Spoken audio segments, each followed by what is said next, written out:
Hello, and thank you for joining us today to talk about Foundations of Financial Aid, Part 2, Completing the Application. My name is Natasha Garfield, and I'm here from the Denver Scholarship Foundation to talk to you about how students and families will complete either the FAFSA or CASFA application. Here's what you can expect to get out of today's session. For the FAFSA, you will learn how to assist students and families in completing the application. You'll become familiar with ways you can explain the Student Aid Index, or SAI. You will also learn how you can help students understand the FAFSA submission summary and what they can do from that page of the website. And you'll be ready to assist students and families in making corrections. Similarly, for the CASFA application, you'll be ready to assist students and families to complete the application. You'll know how to help a student locate CASFA's version of a submission summary. And again, you'll be ready to assist with making corrections. First, we're going to take a look at the application flow for the FAFSA. So first thing that you want to be mindful of is that it's really best to take a slow and careful approach to completing this form. So sometimes students, especially high schoolers, may be a little bit impatient and want to move very quickly through the form. But because there are some questions that are asking for more technical or detailed information, really want to encourage students to take their time, slow down, read the questions carefully, and ask questions if they are not sure what the question is asking. So they're going to get started by going to fafsa.gov.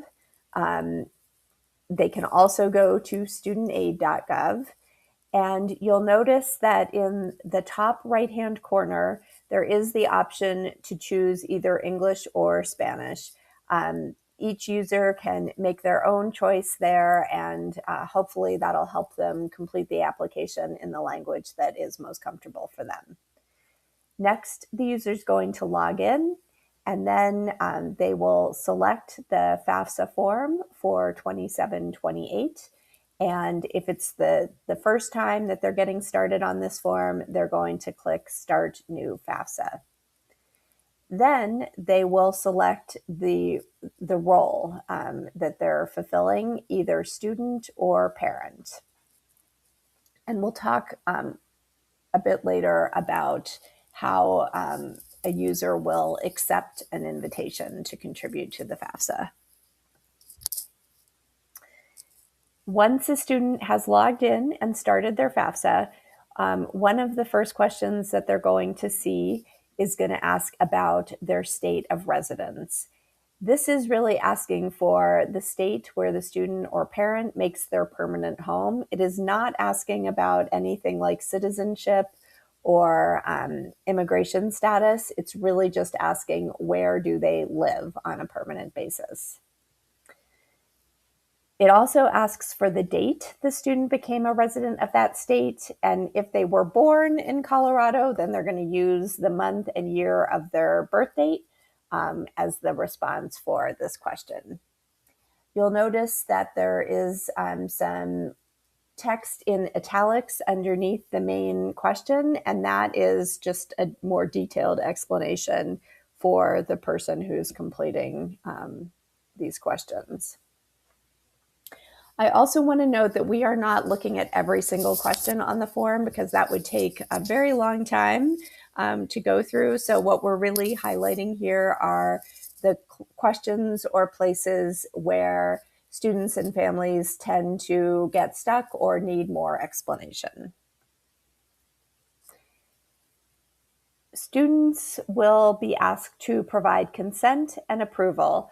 And what they are consenting to here is for the IRS to share their tax information with federal student aid. This is true for anyone who's contributing to the FAFSA, whether they're a student, the student's spouse, a parent, or the parent's spouse.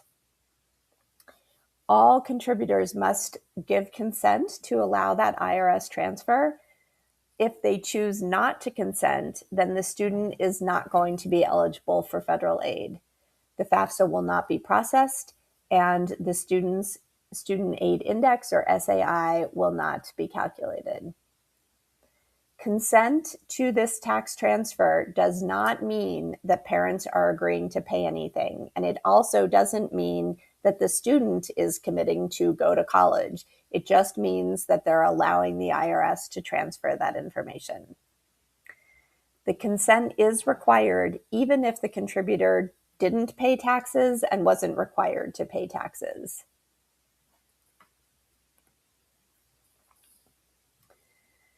This is just showing you more of the details of the consent and approval language. Once the contributor has had a chance to read through all of that, they're going to click Approve to continue the form. If they click Decline, then they're going to see the pop-up that you see bordered in yellow on the right of your screen that says the student will not be eligible for federal aid. So they have an opportunity when they see this pop-up to change their decision and click Approve if they choose to. Next, if they have clicked Approve to give their consent to the IRS transfer, then the IRS is going to attempt to import their information. If the system isn't able to locate IRS records for that contributor, they're going to see the message in the middle of your screen that says, sorry, your data could not be retrieved. If they see that sorry message, that means they're going to be asked to manually enter tax and income information on the FAFSA. If they see the bottom message that says success, then they're not going to see the income and tax information that was transferred from the IRS, and they won't be asked questions to report it. Keep in mind that any contributor who doesn't have an SSN and doesn't have an ITIN will be asked to manually enter their tax and income information. You may also hear this IRS import referred to as the Direct Data Exchange, or DDX, which is just the name of the system that imports the IRS information to the FAFSA. So you may be wondering, what does it mean if the IRS transfer doesn't work? Some of the reasons that might require an individual to manually enter their tax and income information include if the parent is married and the parent and parent spouse filed separate tax returns. That's the one we see most often. They'll also be asked to manually enter information if the parent or student hasn't filed last year's taxes yet, but did earn income. If the SSN was typed incorrectly when the contributor created their student aid account. If a parent's marital status has changed since their taxes were filed, so that could either be that they filed as married filing jointly and they've since gotten divorced, or it could be that they filed as single and they've since gotten married. If any contributor has filed an amended tax return, if the student or parents have filed a foreign tax return, and then if none of these reasons apply, it could also be that there's just a technical glitch that does happen with, some frequency. So if it seems like, wow, this isn't a situation where I would expect that they would have to manually enter tax information, then I would have the family wait a few days and try again. And the reason for that is that when the information is directly imported from the IRS, it usually will limit how much follow-up information the financial aid office might ask for. So it's definitely in the student and family's best interest to have the IRS transfer work correctly, and it's worth a second try for that to happen. So I want to pause here and acknowledge that students, parents, and spouses may have questions about how their information is going to be used by the federal government after it's reported on the FAFSA. We want to give them as much time as they need to learn about how the information might be used, to consider their decision making, and to make an informed choice. We don't want to put pressure on them to move forward quickly or to come to a fast decision. Federal law does provide some protection about how FAFSA information can be shared, but the law does allow the U.S. Department of Education to share information with other federal agencies for law enforcement purposes. So that's why we really want to make sure that families are entering into this decision about completing the application with all of the information that they need before they decide. If you're talking to a family who expresses concerns about their privacy, you can encourage them to review FAFSA's privacy policy, which is available in English or Spanish. You can also encourage them to talk with an attorney before they create their account and make a decision about which application to complete. We have a job aid that we'll look at in just a moment, which we call Talking Points on Privacy Concerns. And this just helps you give some information to the family and answer some questions that they might have as they're making this decision. As we mentioned when we were talking about the decision of whether to complete FAFSA or CASFA, students who are eligible to complete the FAFSA now also have the option to complete the CASFA instead.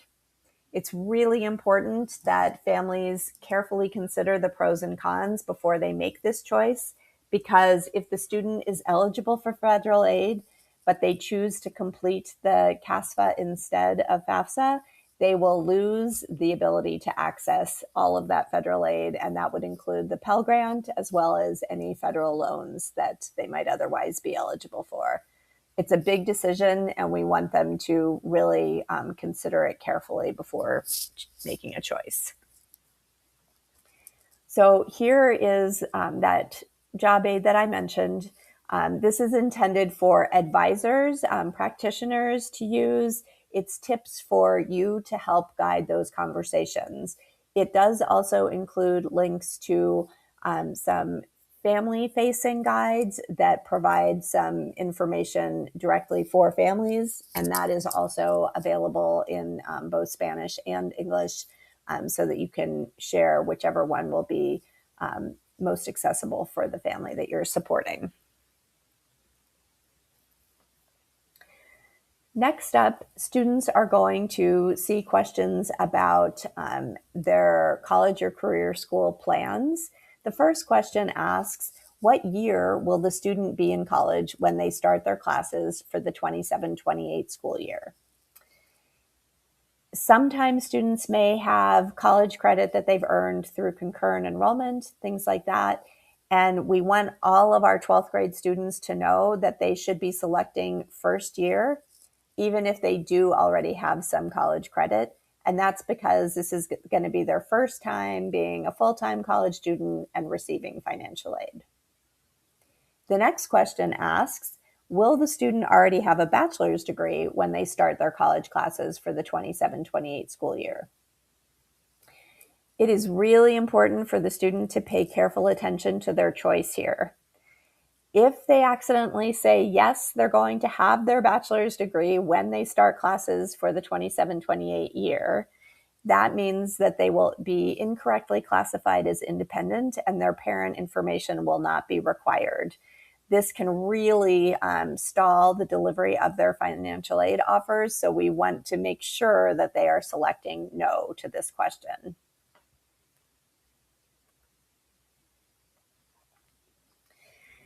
Now the student's going to see the personal circumstances questions. As you might remember from part 1 of our foundations training, these questions help to determine whether the student will be considered dependent, meaning that they are required to provide information from their parents, or independent, meaning that it will only be the student and the student's spouse whose information is included on the FAFSA. Most students, especially most 12th graders, are going to be selecting none of these apply at the bottom of the list. Keep in mind that selecting any one of these options will make the student independent. So it's really important that the student understands what the question is asking before they check any of those boxes.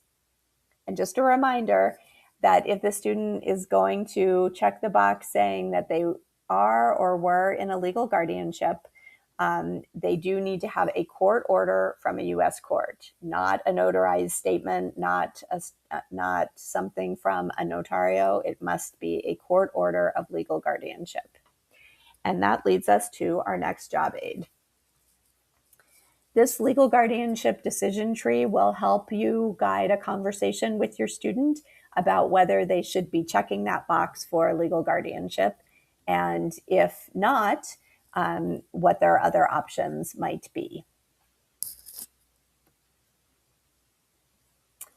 After the student sees that list of personal circumstances questions, the next section that they're going to see are questions about homelessness. So this question asks, at any point in 2026 or later, has the student faced one of these situations?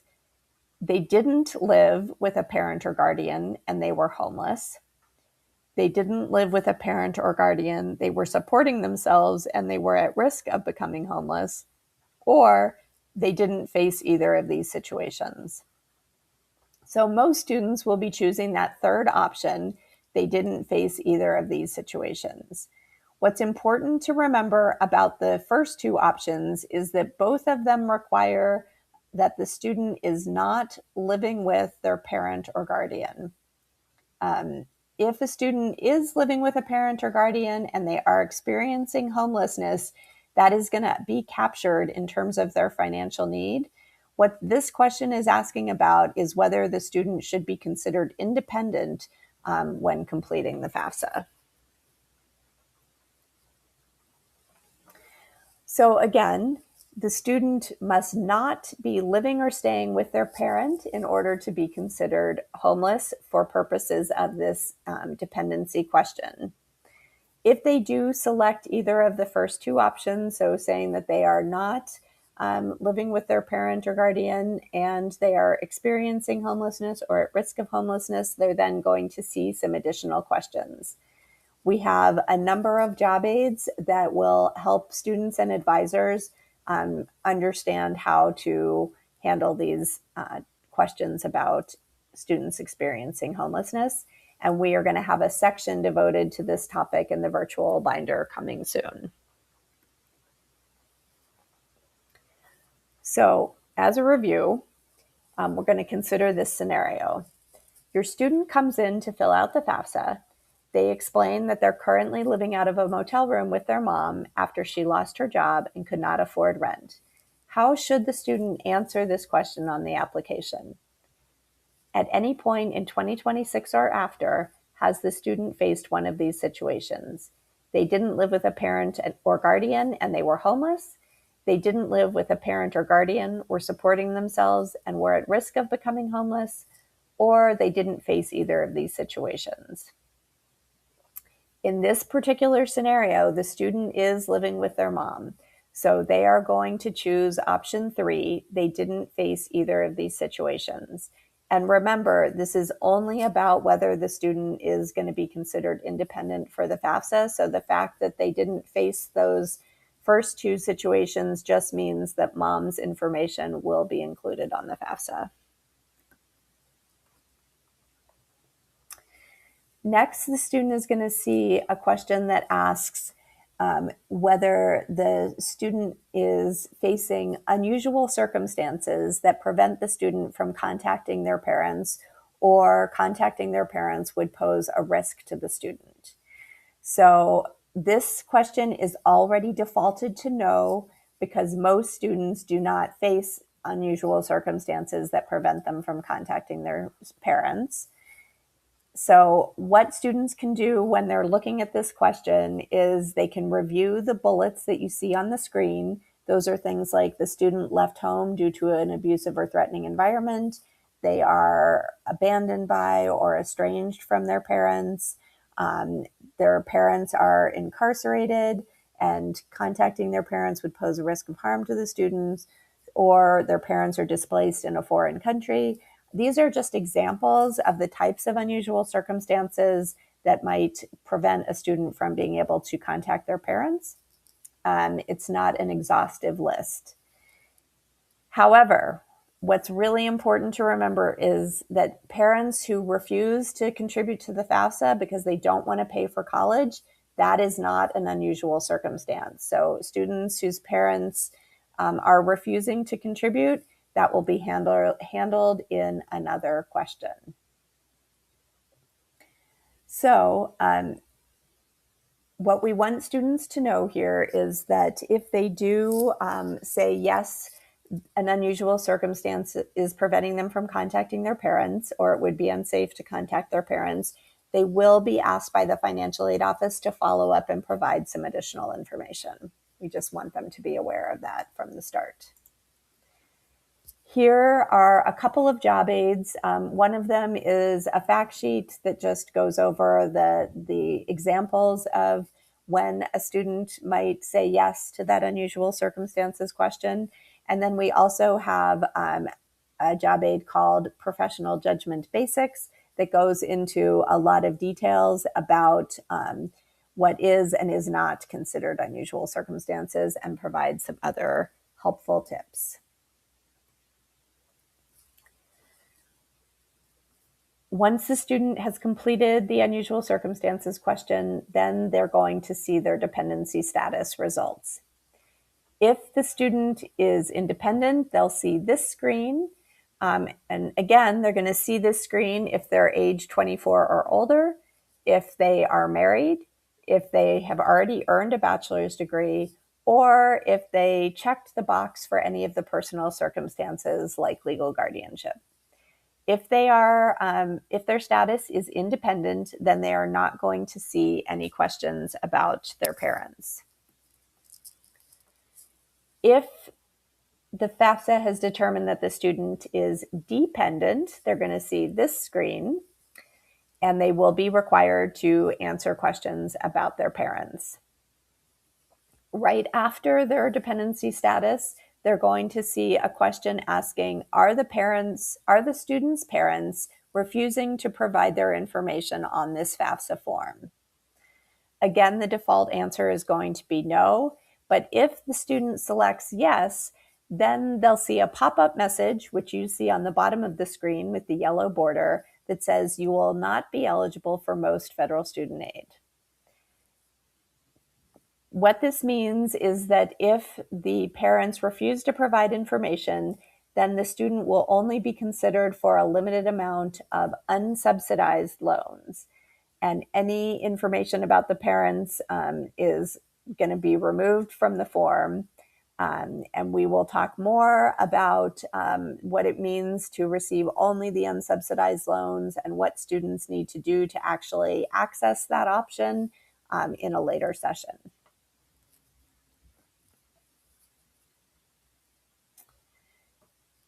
Next up, the student is going to see a question about their citizenship status.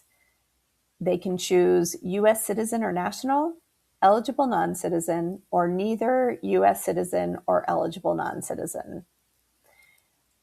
Remember that we previously looked at a job aid that showed examples of eligible non-citizen documentation so that you can reference that with students. And we're going to look at another job aid that helps with citizenship and eligible non-citizens determinations in just a moment here. If the student chooses neither U.S. citizen or eligible non-citizen, and you confirm with them that that really is the appropriate status, then they should stop at this point because they should really be completing the CASFA and not the FAFSA. If they select neither U.S. citizen nor eligible non-citizen, it means they are not going to be eligible for federal aid. So there's no reason for them to continue with the FAFSA. And again, this question applies only to the student.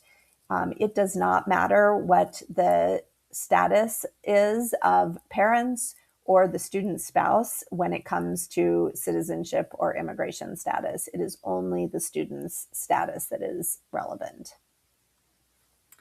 And now we're going to take a look at that citizenship and eligible non-citizens job aid. So this can be very helpful both when you're looking at what kind of documentation the student does have, and if the student is an eligible non-citizen, this is a good resource for helping them to prepare for possible verification, because the college may ask for proof of their status. And this gives you a lot of different sources and examples of what kind of documentation the student should be looking for. Once the student is finished with the citizenship question, then they will move on to the financial section of the form. As we already talked about, tax info should be imported from the IRS for the student, but even if they didn't file taxes, but even if it's not, and they do need to manually enter their information, we're going to look at a job aid that can help them. But also they will see on the form itself with the yellow highlights here that each question is going to have a reference to the 1040 tax return, and it'll say what lines and what forms they should be looking at to answer each of the questions. Note that these questions cannot be left blank. So even if the student didn't file taxes, they will need to answer zeros in each of these boxes in order to move forward with the form.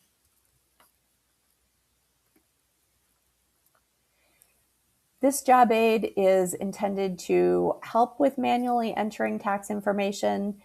It does include the line references to the tax return forms for each question that is asked of both students and parents if they're manually entering their information on the FAFSA. Students are also going to see questions about their assets. The first one asks for their current balance of cash, savings, and checking accounts. This means how much money the student actually has right now. And we always want to remind them that they should subtract any monthly bills that they have before they enter that number. So for example, if the student is responsible for paying their own rent, we want to make sure that the number they report here is how much money they have after their rent has been paid, because FAFSA is asking this question to try to understand how much money this individual might have to pay for the cost of going to college. Again, like we talked about on the last slide, they are going to enter zeros for any of these questions if that is the reality of their accounts. They can't just leave it blank. They'll also answer questions about any investments. That is something that most students that I've worked with have answered zero for, and then the net worth of any businesses or farms. And this really does apply to larger businesses with 100 or more employees. And there are details there to help each individual understand whether they need to report anything in that question.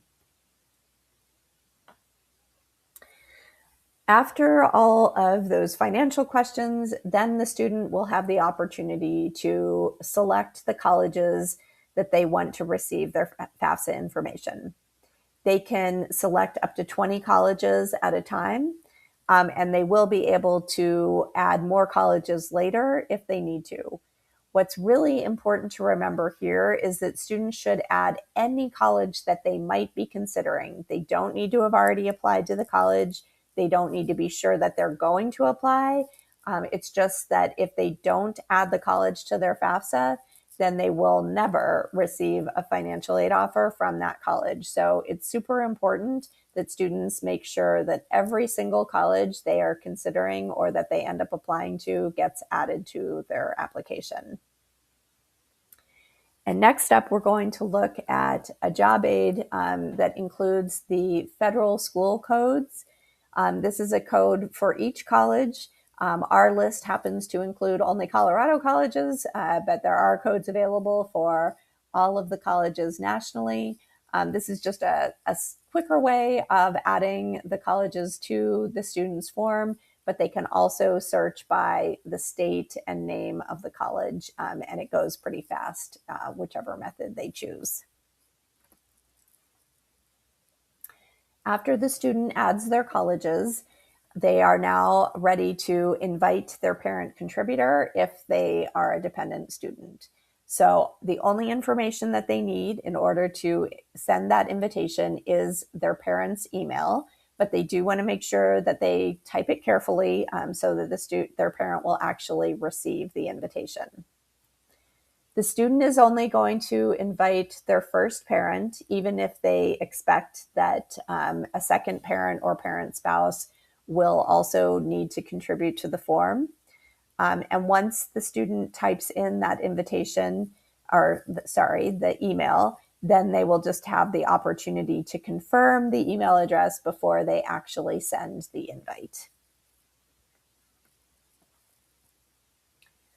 So after the student clicks send invite, then they're going to see a confirmation that the invitation was sent to their parents' email. And below that, there's a blue link that says other ways to send the invite. We highly recommend that students click on that link, which then shows them both an invite link as well as an invite code. And the student should take a screenshot or a photo of that information, because that can be used to access the FAFSA from the parent's account. And it's just a really, really nice backup to have. So we're assuming here that the student has either taken a screenshot or a photo of that invitation code on the student side of the form. There are then 4 options for the parents to access the student's FAFSA. They can go directly to studentaid.gov, log into their account, and enter that invitation code. That's the method that I think is easiest, and you can see where they'll find the place to enter that invitation code on the screen. They can also go to the URL studentaid.gov/invite and enter the code. They can go to studentaid.gov and use the FAFSA form dropdown to select accept an invitation, or they can use the accept invitation link in the email that they receive from Federal Student Aid, which will connect them directly to the FAFSA after they log in. Here's a job aid that includes those same steps so that you can have that available for families if it's helpful to them. So once the student has invited their parent contributor, then they are ready to review all of the answers that they've added to the FAFSA. We really encourage them to pause at this point and to take a look at all of their answers by expanding each of these sections. When we are supporting students at workshops, we'll generally tell them that they can complete the form at their own pace, but that we would really like them to let us take a look with them when they're ready to review, just to make sure that there weren't any little missteps, like saying yes to the question that asks if they will already have their bachelor's degree at the start of the 27-28 school year. Once they've reviewed everything and feel confident that their answers are correct, then the next step is going to be to click the View Terms and Conditions button. They do need to take a look at those terms and conditions before they can agree to the terms and sign the student section. After the student signs and submits, if the parent or spouse still needs to complete their section, then they're going to see a screen that says their FAFSA is pending. If all of the contributors have completed their sections, then the student will see a congratulations message like what you're seeing on the screen here, and they'll be able to view their FAFSA submission summary right away. Processing by federal student aid is completed in real time, so as soon as the student signs and submits, their FAFSA will be processed. Now we're going to turn to some of the questions that parents will see. Like on the student side, we are not going to go through every single step in the process. Most of the questions are going to be the same for students and parents, so it's just important to pay attention to who the question is directed at. So this parent, like the student, is going to see that request to consent to the IRS transfer. Once they approve the consent, then the IRS is going to attempt to import that information. And parents will see either a success message or a sorry message, similar to what we talked about on the student side. And if they see that sorry message, it means they will need to manually enter their tax and income information. An important note here, FSA has recently made a change that allows parent or spouse contributors who file taxes with an ITIN to use the IRS import to transfer their tax info.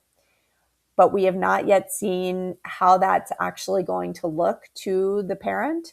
So please keep an eye out for that. And we will provide updates as soon as we have more information available. But please remember that parents should not use their ITINs to create an account. They will only use it for this tax transfer piece.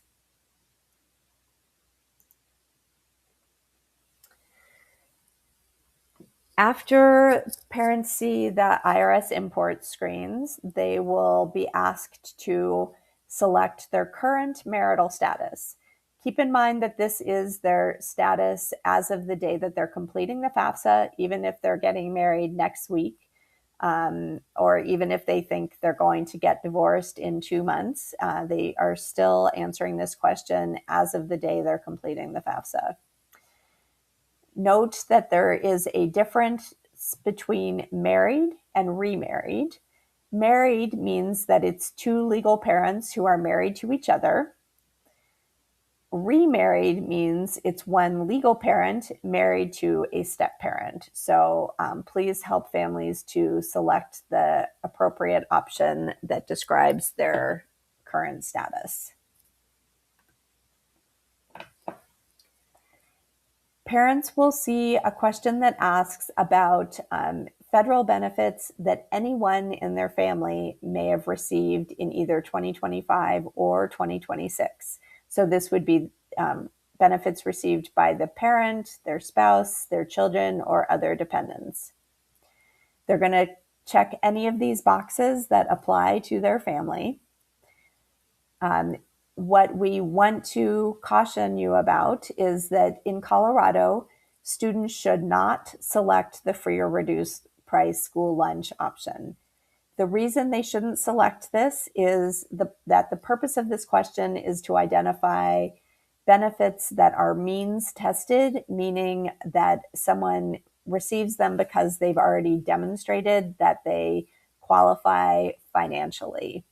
In Colorado, free and reduced lunch is available to all students without application or question.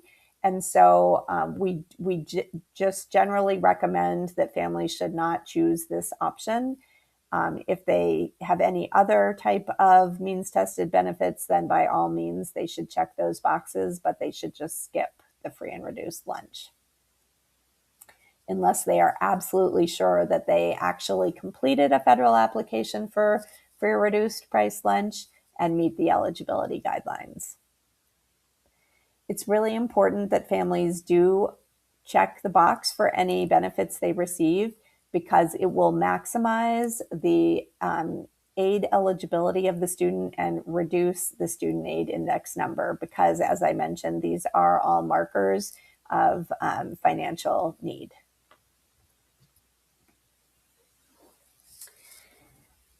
Next, the parent is going to see some questions about their taxes, asking whether they filed taxes, if they filed a tax return in Puerto Rico or another U.S. territory, and then there's a question that will ask, did or will the parent file a joint return with their current spouse? So this is usually a place where it's a great idea to actually take a look at their tax return to confirm whether they filed jointly or if they filed separately, and if their spouse is listed on that return. Next, the parent is going to see a question asking if the parent's family size is different from the number of individuals claimed on their 2025 tax return. What's odd about this question is that it is defaulted to no, and if they say no, then they won't see what the IRS reported in terms of the number of people claimed on their tax return. So we just recommend everybody say yes. That allows them to see the box you see that says the parent's family size is 3. They can then either change their answer to no if their family size, as it's shown here, is correct, or they can use the space, the box at the bottom, to enter the number of children or other dependents who should be included in that family size because they receive more than half of their support from that parent. Keep in mind that the student applicant will be already included in the family size. So what they're really checking for is the parent, spouse, or partner, and then children or other dependents.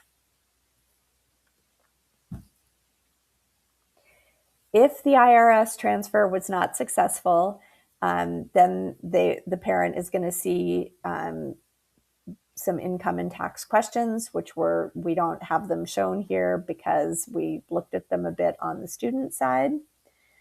They can expect that they'll have to manually enter those questions if they don't have an SSN or ITIN, or if the marital status has changed since taxes were filed. Then they're going to see the asset questions that you see here, including any child support that was received in the last calendar year. Again, they'll need to enter 0 if they didn't receive any child support. And you may notice that some of these asset questions will not appear if they checked the box for any of the federal benefits or depending on their income level. We have a job aid that helps to answer each of the asset questions. So it gives details on what to look for and where to find the information that the parent will need in order to answer those questions.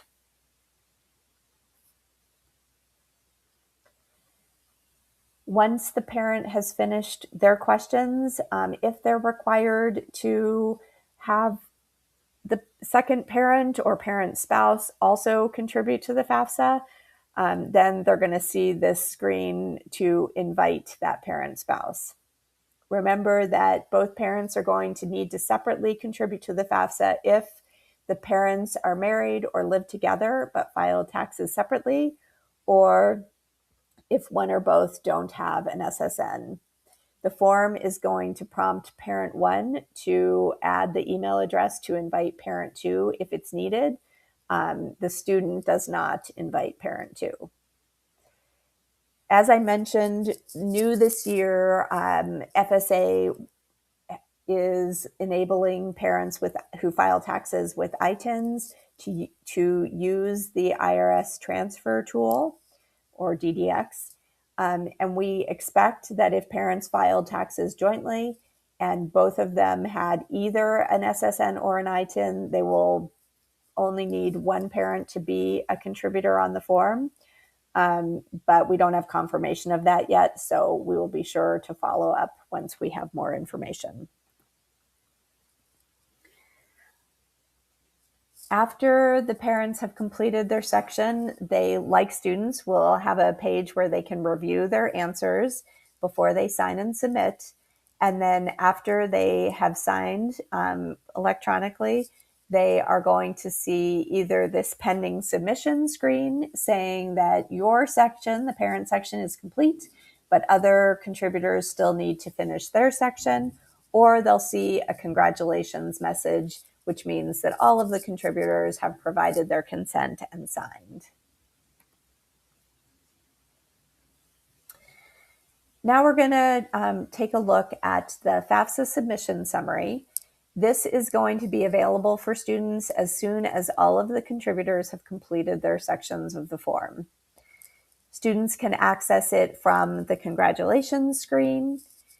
They can access it from their email confirmation that the FAFSA has been completed, or they can find it anytime from their student aid dashboard. It's made up of 4 different tabs. The first one is an eligibility overview. This provides estimates of the federal aid that the student may be eligible for, including Pell Grants, loans, and work study. The second tab is FAFSA form answers. They can review those answers to see if any corrections are needed or if they want to add any colleges. The school information tab allows them to see the list of colleges that they've already added to their form, so they can make sure that every college that they're considering is included there. And then the next steps tab may include instructions to make a correction or to send additional information to their college. This eligibility overview landing page also includes their student aid index, which you can see here at the bottom of the slide. And it includes a nice explanation about what the student aid index is and how colleges will use it.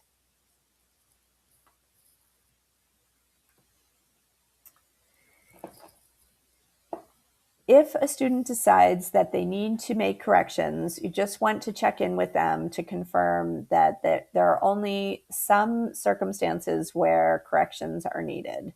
One is if any critical information is missing. Number 2 would be if the form contains incorrect information. So a great example of that might be that they typed their parents' email incorrectly to invite them to contribute to the form, or maybe they made a significant error in how much they reported for their assets. Or they might make a correction because the financial aid office requested that they do so. And the most common is going to be that they need to add some more colleges to their list. In order to make those corrections from their student aid dashboard, they're going to select the 2728 FAFSA form. And then you'll see in the upper right corner, there's an actions button. They can click on that button to see a drop down that lets them select that they want to add or remove colleges, they want to edit their contributor information, or they want to make other corrections. Now let's talk a bit more about the student aid index. Student aid index is a number that is used by colleges to determine how much aid a student will be eligible for. This is a calculation that's based on all of the tax income and asset information that was either manually entered on the form or brought over from the IRS.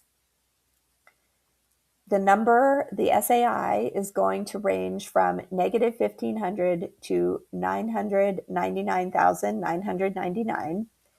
And the lower the number, that means the student has more need for financial assistance in order to pay for college. Their SAI may change if additional information is requested by the college. This is a process that's often referred to as verification, and it happens when the college is verifying what was reported on the FAFSA. The SAI may also change if the student or parent corrects their information. So they should know that if they make a correction, it may cause their SAI to be recalculated, and it also may lead the college to ask them for additional verification or follow-up information. Both the CASFA and FAFSA use the same formula for the calculation. So a FAFSA SAI and a CASFA SAI represent the same thing as far as financial need goes. What the student aid index is not is it is not an exact predictor of what aid a student will get, and it is not the amount of money a student will have to pay for college. So you'll notice that it never includes a dollar sign and it never includes a comma, and that is because it is not an amount of money. It is just a calculation based on the information entered on the FAFSA that represents a measure of the student's need. Now we're going to turn our attention to the CASFA. To get started, students will either use the URL that you see on your screen, or the easier option is to Google CASFA application. Once they are on the CASFA landing page, they're going to click the Start Application button, and then they'll see this sign-in page where they will either sign in with an account they've already created, or they'll look to the bottom of the screen for the link to create an account. The first thing that they'll be asked to do is confirm their understanding. What they are confirming on this screen is that the CASFA is used only to be considered for state and institutional aid. Students will not be considered for federal student aid if they complete the CASFA. So this, again, is reminding students that if they are eligible for federal aid, but they don't want to complete the FAFSA, or their parent doesn't want to complete the FAFSA due to privacy concerns, they will be giving up any federal aid like the Pell Grant if they go ahead with doing the CASFA instead. One thing that's just important for students and families to know is that students do not need to be undocumented to complete the CASFA and qualify for in-state tuition and state aid through the asset law. That is not a requirement to complete the CASFA. Once the student confirms their understanding, then they're going to see the option to start a new CASFA application. When they're making that choice, they are going to see options for a new 27-28 application and also a new 26-27 application. This screenshot is from their test site, so it doesn't show both options, but students will need to pay close attention to make sure they're choosing the right year. Once students start the application, they're going to see a sidebar on the left that allows them to navigate between the different sections of the form. In the student identity section, we want to remind students again to be sure that they're using their name, entering their name exactly the way it appears on their college applications.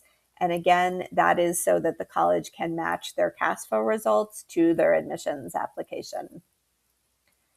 All of the sections and questions that they're going to see will mirror the FAFSA. It's basically a copy of the FAFSA form that is used by the state of Colorado to determine if students qualify for state and institutional aid.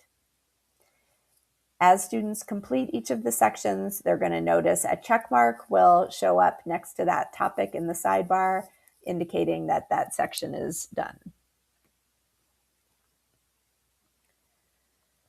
After the student has completed all of the sections in the form, they're going to be asked to invite their parent if they are considered dependent on the CASFA.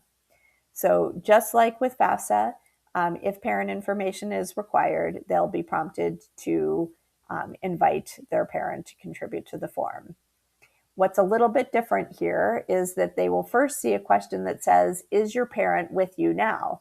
So if you're at a financial aid workshop and the parent is sitting there with the student, then they're going to say, yes, my parent is with me now. And the parent will be able to just continue on in the form and complete their questions without any additional steps. If the parent is not present, then the student is going to enter the parent's first and last name and the parent's email address and preferred language, and then they'll send an email invitation to the parent.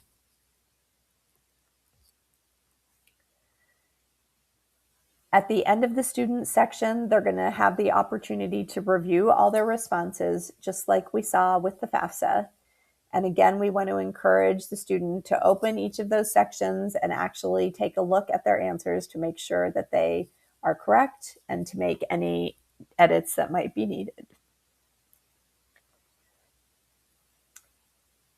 Contributors are going to need to check both of these boxes, confirming that the information they've provided is true and correct to the best of their knowledge, and also authorizing CASFA to use their electronic signature. Once they check both of the boxes, they'll be able to sign and submit the application. Students are going to see a banner that you see in the middle of the screen there that says awaiting parent input. So that is how they'll know that their parent has been invited but hasn't yet answered the parent questions on the form. After the student has submitted their section of the form, they'll be able to tell from their dashboard that their CASFA status is still awaiting contributor if their parent has not yet completed the parent section and submitted. The student's SAI is not going to appear on the dashboard until the form has been completed by all of the contributors. Now we're turning to what the parent experience will look like with the CASFA.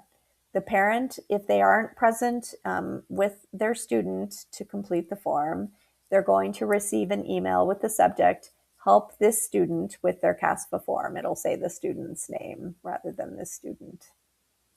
The parent must use the complete application link in the email in order to access the form. They are not going to create their own CASFA account.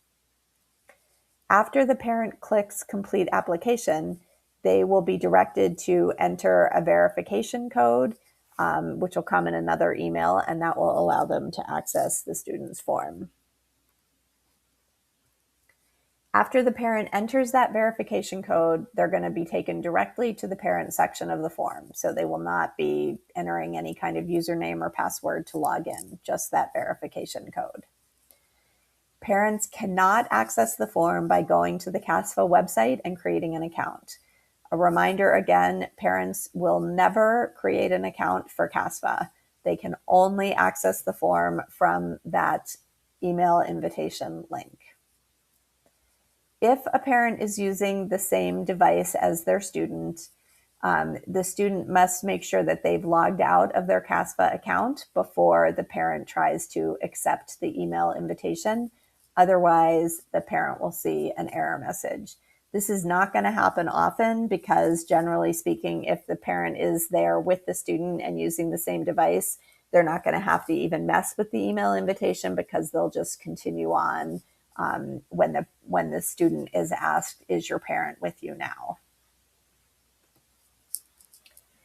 Sometimes it might happen that the parent starts to complete the form, but then needs to pause for some reason.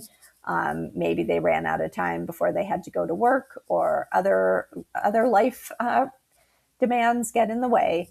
The system is going to log them out if they pause and they haven't yet completed the form. So if they want to be able to continue with the form, they're going to need to go back to that original email invitation and use the complete application link to access the form again. If they no longer have the email or they can't find it, the student's going to need to log into their CASFA, return to the invite parent section, and send the invitation to their parent again.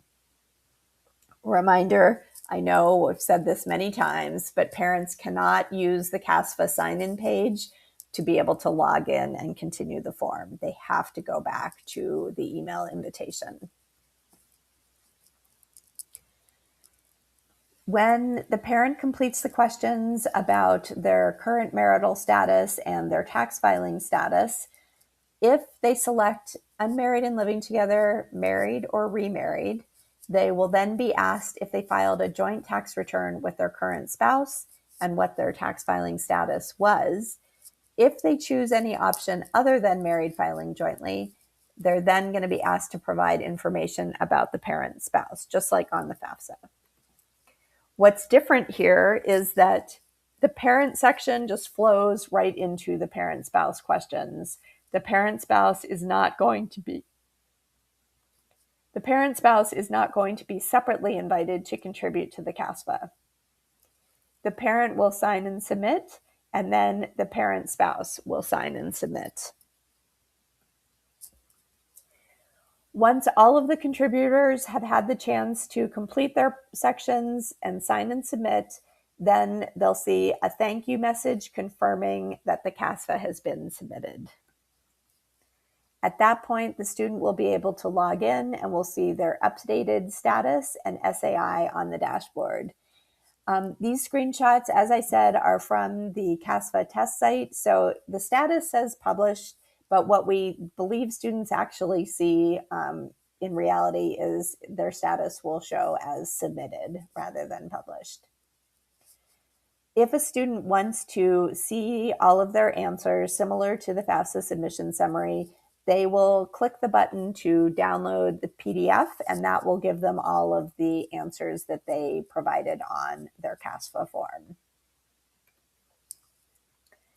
If a student needs to make corrections after they've submitted their application, they will select the button to correct application.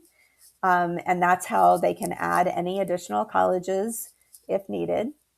Just like with FAFSA, they do need to make sure that they add every college they're considering, because otherwise they won't receive a financial aid offer from that college. And one tip is that if they do make corrections, they should check with the college FA office just to make sure that the updated CASFA results have been received. It's just an extra step that will help make sure they get their aid offers in a timely way. All right, we are nearing the end of our time together. Now we're just going to talk about some follow-up steps that students should be aware of. After students complete their FAFSA or CASFA, we want to make sure that they are logging into the student portals of any college that they're accepted to. So there may be some time delay between when they complete their financial aid application and when they actually receive that college acceptance. But once they're accepted, they want to look in those portals for the financial aid tab. That's where the college will list any additional information that they need to submit in order to receive their aid offer. As we've mentioned, this may be called verification, and it just means follow up to verify the information that was reported on their application. They should also check if there is something like a next steps list or a to-do list, because sometimes that's where the colleges will show any requirements that students need to complete for financial aid. It will take at least a few weeks after completing FAFSA or CASFA to process aid offers, and sometimes it can take quite a bit longer than that, depending on when the student completed their aid application and when the college is ready to start processing offers. Students should be aware that they generally will need to provide follow-up information to the financial aid office if they said yes to any of the personal circumstances, if they are experiencing homelessness without their parent, as we talked about, or if they have any of those unusual circumstances that make them unable to contact their parent or at risk of harm if they were to contact their parent. They may also be asked for follow-up information if the college has questions about tax filing. And this is true for both FAFSA and CASFA in terms of the circumstances where the college may ask for additional information. Some key takeaways here before we wrap up. First, accuracy matters. Remind students and other contributors that they really want to take their time, read the questions carefully, ask if they're unsure about what they're supposed to answer, and make sure that everything they enter is correct. Completing the FAFSA or CASFA is often just the first step in the financial aid process, so students need to be on the lookout for requests from their college for any additional information so that they can hopefully get that submitted as quickly as possible and be on track to receive their aid offers as early as possible. Financial aid can be really complicated. We've gone over a lot of information today, but there are many, many, many situations that come up that we have not talked about. So we want to really encourage you to use the resources that we shared in the virtual binder, other resources like the studentaid.gov website, or ask for help when needed. Often you may be supporting students in a situation where other practitioners are nearby. Please don't hesitate to consult with your colleagues if you have a question or you're not sure how to handle a particular situation, because even though each one of us may not have all the answers, as a collective, we have access to a lot more information and knowledge. We wanted to share a few opportunities for students to get help with their financial aid applications in case you need additional resources beyond what your organization can provide. So first is the Educational Opportunity Center, which is located at the Community College of Denver. They support anyone in the Denver metro area with FAFSA completion, as well as educational and career advising. They offer one-on-one appointments, either in person or virtually, for all of that kind of support. This is a federal program, so unfortunately, they are not able to support students with CASFA completion. Another resource that's available is the College Place, Colorado, also operating in the Denver metro area, and also offering individual one-on-one support with completing financial aid applications, as well as a lot of workshops and other learning opportunities for students who are getting ready for college. A couple more opportunities for support. The first on the list here, we have the Colorado Department of Higher Ed. Their outreach and community engagement team offers trainings, and they also can provide support for larger scale FAFSA or CASFA completion events. So they have an event request form if you are looking for their support with an event that you're hosting. If you have other questions, then you can contact them at the email address shown on the screen. And then we highly encourage you to share DSF's Community Financial Aid Workshop with students and families. This will be on Saturday, November 14th. It'll be at our office, which is near downtown Denver. It is open to anyone. They don't have to be from the Denver metro area. They could be completing either FAFSA or CASFA. They do not need to be a student served by DSF. And we will have a registration link available on our events page by the middle of September.